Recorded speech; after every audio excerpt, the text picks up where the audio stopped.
Olá, tudo bem? Estou aqui para conversar consigo sobre algo super interessante. Bem, eu tenho percebido que ultimamente as pessoas estão muito preocupadas em procurar saber sobre o fim do mundo. Só que o que me espanta é que existem tantas interpretações, tantos pontos de vista sobre o assunto. Nós vemos, por exemplo, que ultimamente tem-se feito muitos filmes sobre o fim do mundo. Discos voadores, vejam aqui, discos voadores, uma destruição completa em várias cidades. Vemos também filmes e novelas falando sobre o apocalipse, como é que serão os últimos dias. Mas parece que todas estas tentativas de explicar o apocalipse, de explicar a palavra de Deus, só vêm aprofundar os medos e os temores que as pessoas têm sobre o assunto. Vejam aqui, fim dos tempos. O que é então fim dos tempos? O que é o livro do Apocalipse? Como entender claramente o livro do Apocalipse? Como deixar de ter medo do livro do Apocalipse? Eu sou o professor Onésimo, professor aqui da Escola de Profecia. Estou aqui para lhe ajudar a compreender de forma clara, de forma profunda e de forma espiritual as profecias do tempo do fim. De fato, a Bíblia nos aconselha a estudarmos e compreendermos a profecia bíblica. O apóstolo Paulo falou em 1 Tessalonicenses capítulo 5, verso 20, não desprezeis as profecias. E Jesus também alertou-nos de que devíamos prestar atenção e estudar as profecias do livro de Daniel, quando ele falou, em Mateus 24, verso 15, quando, pois, virdes o abominável da desolação, de que falou o profeta Daniel no lugar santo, quem lê, entenda. Então é possível ler e entender, porque há muita gente que lê, não entende, por isso que busca a solução nos filmes, solução nas novelas, que muitas vezes podem nos fazer chegar a conclusões errôneas, perigosas e fatais. Jesus dá uma rica bênção para todos aqueles que estudam a profecia. Em Apocalipse, capítulo 1, verso 3, bem-aventurados aqueles que leem. Jesus não diz aqui, fiquem tristes, alarmados, fiquem com medo, todos aqueles que estudam o livro do Apocalipse, conforme os filmes querem nos fazer assim achar e assim estar. Jesus diz, bem-aventurados, felizes aqueles que leem e aqueles que ouvem as palavras da profecia e guardam as coisas nela escritas, pois o tempo está próximo. Tempo de quê? Tempo do cumprimento da profecia bíblica. Nós vivemos nos últimos dias e você é abençoado, é feliz, é privilegiado em estar estudando a palavra de Deus. Agora, se o livro do Apocalipse é assim tão especial, tão importante, por que Deus teve que escrevê-lo de uma forma tão complicada então? Afinal de contas, não é um livro que todos nós deveríamos compreendê-lo de forma fácil? Deixe-me dizer uma coisa. Sabe por que o livro do Apocalipse aparece assim? Com símbolos místicos, símbolos aparentemente assustadores, uma besta que subiu do mar, 10 chifres. E muita gente interpreta isso de forma literal, acaba trazendo mais pânico às pessoas. Sabem por quê?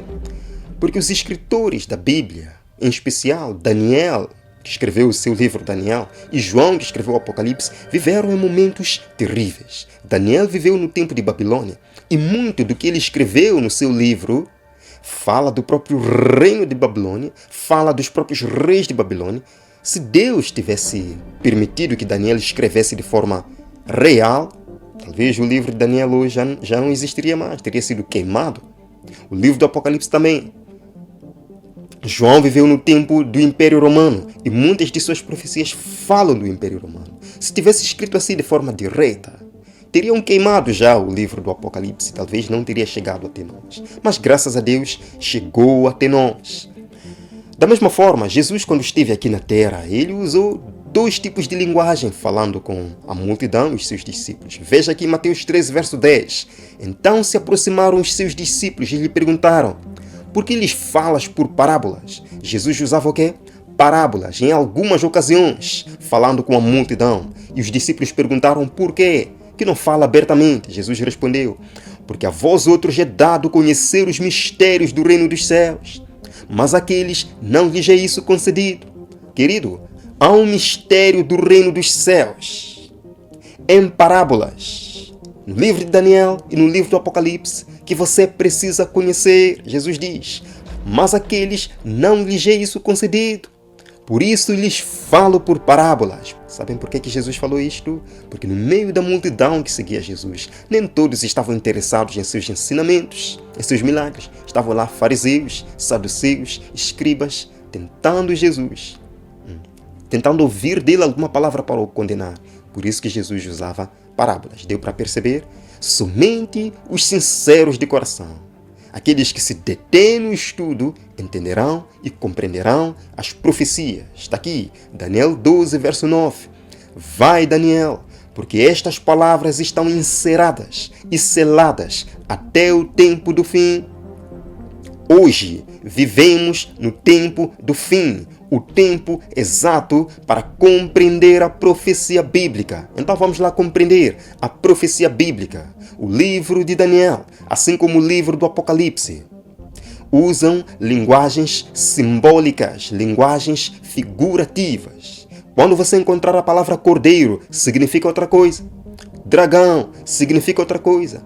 Água significa outra coisa. Então, como compreender? Temos aqui este quadro especial, o quadro de conversão profética. Deste lado, o primeiro lado, nós temos o símbolo. Aí estão os nomes dos símbolos usados na profecia. No segundo quadro, nós temos o significado. Iremos descobrir o significado de cada um dos símbolos. E no terceiro quadro, nós teremos aí o texto onde você irá comprovar que, de fato, isto significa aquilo, certo? Primeiro símbolo é o cordeiro. Vemos, por exemplo, em Apocalipse capítulo 13, verso 8. Diz a Bíblia: e adorá-lo-ão todos os que habitam sobre a terra, aqueles que não foram escritos aonde? No livro da vida do Cordeiro, que foi morto desde a fundação do mundo. Quem é esse Cordeiro que foi morto desde a fundação do mundo? Que é importante que o meu e o teu nome estejam escritos no seu livro? Vemos aqui a resposta. João capítulo 1, verso 29. A palavra de Deus, a Bíblia, é a única resposta em tudo que falarmos e perguntarmos aqui neste estudo. No dia seguinte, João viu a Jesus, que vinha para ele e disse: eis o Cordeiro de Deus que tira o pecado do mundo. Quem é o Cordeiro de Deus? Jesus Cristo. Já entendemos o primeiro simbolismo. Cordeiro representa Jesus. Então, sempre que você encontrar no livro de Daniel e também no livro de Apocalipse, a palavra Cordeiro representa Jesus Cristo. Vamos para outro simbolismo, que é o dragão. Sim, usamos esta palavra, por exemplo, em Apocalipse capítulo 12, verso 3. Viu-se também outro sinal no céu, e eis um dragão. Muitos filmes que aparecem por aí mostram um dragão voando, mostram uma besta surgindo aí, mas a palavra de Deus nos diz que isto significa outra coisa. Vemos, viu-se também outro sinal no céu, e eis um dragão, grande, vermelho, com 7 cabeças e 10 chifres, e nas cabeças 7 diademas, 7 coroas. Quem é esse dragão? A palavra de Deus vai nos dar a resposta. Que maravilha! Apocalipse capítulo 12, o mesmo capítulo, agora no verso número 9.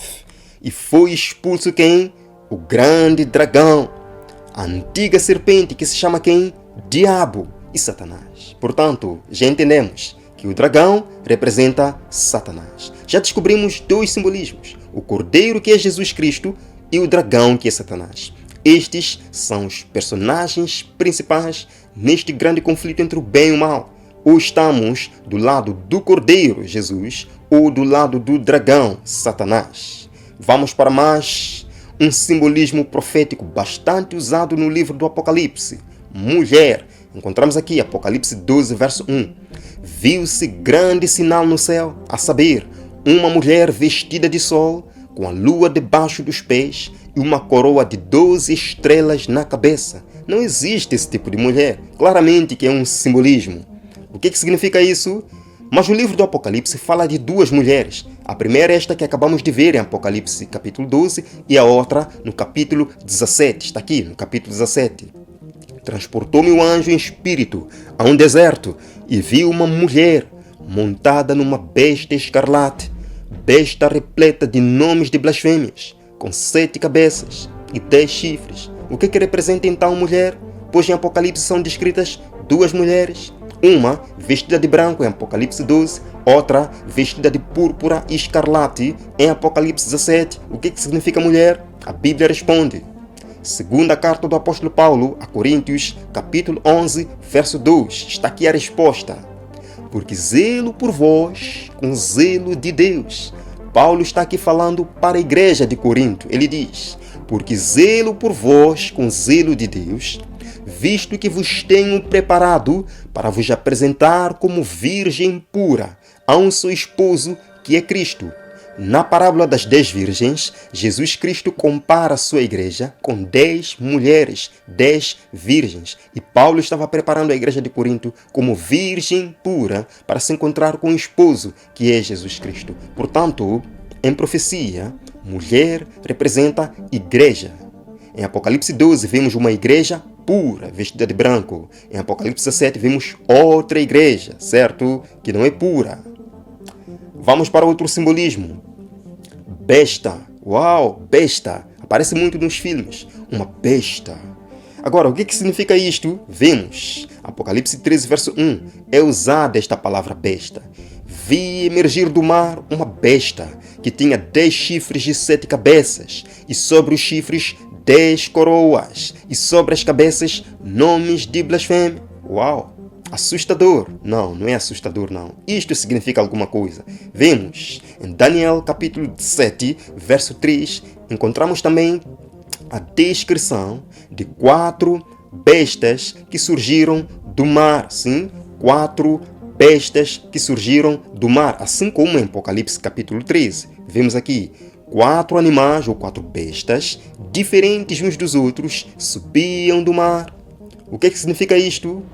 O próprio livro de Daniel, capítulo 7, agora o verso 17, nos explica o que significam estes animais, estas bestas. Aqui está. Estes grandes animais, que são 4, são 4 reis que se levantarão da terra. Besta, em profecia, representa rei, mas não só. Vemos aqui no verso 23. O quarto animal será um quarto reino na terra, o qual será diferente de todos os reinos. Então vemos que besta representa rei ou reino, de acordo com a profecia bíblica. Percebem? Existem mais simbolismos, não teremos tempo para detalhar, mas você pode ver aqui no nosso quadro profético. Já tínhamos falado sobre o cordeiro, o dragão, a mulher, a besta. Temos o simbolismo água, que representa povos e nações, de acordo com Apocalipse 17, verso 15. O simbolismo vento, que representa guerra. Dia representa ano.